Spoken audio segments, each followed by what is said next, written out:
Thanks for joining me. Today, I have once again my Gatekeeper on the table here. And I'm going to be doing some work on the shocks. The Team Associated Elements shocks are some of the best shocks in the market in my opinion, but they do have a little flaw. And that's the caps. Let me show you.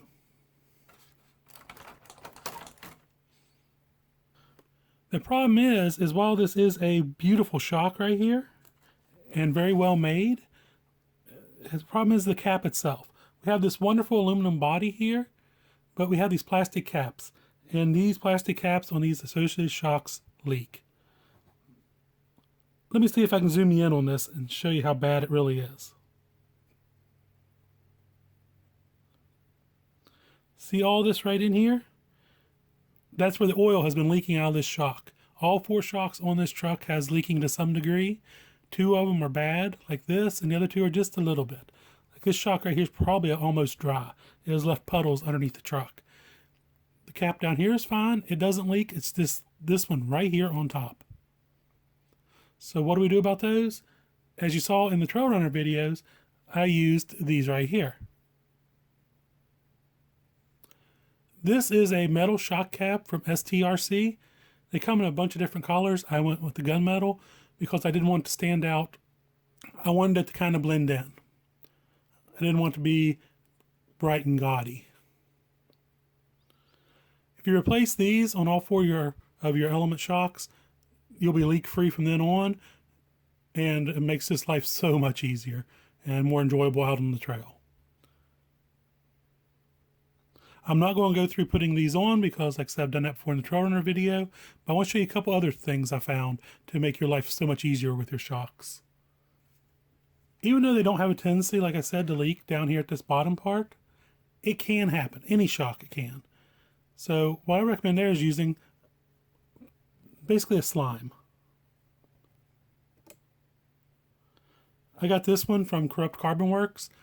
It's a green slime that goes around the O-rings and will stop them from leaking around the shaft.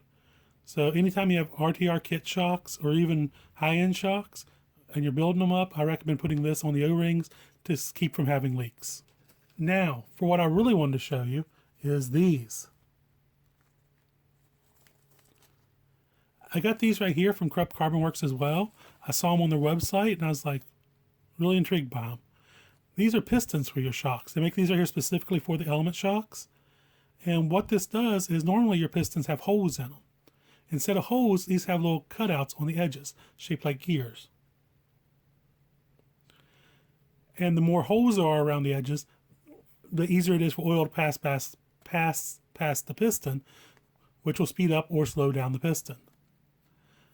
I recommend you get a set or 2 of these for fine-tuning your element shocks because these right here will make it so easy to fine-tune it so you have the exact shock speed you're looking for with the oil you are running.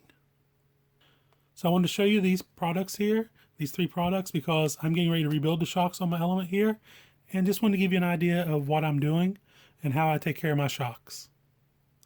Let me get all the products together here. So if you want to take your element to the next level and just have a more reliable, fine-tuned ride, these 3 products added to your shocks will make it so much better.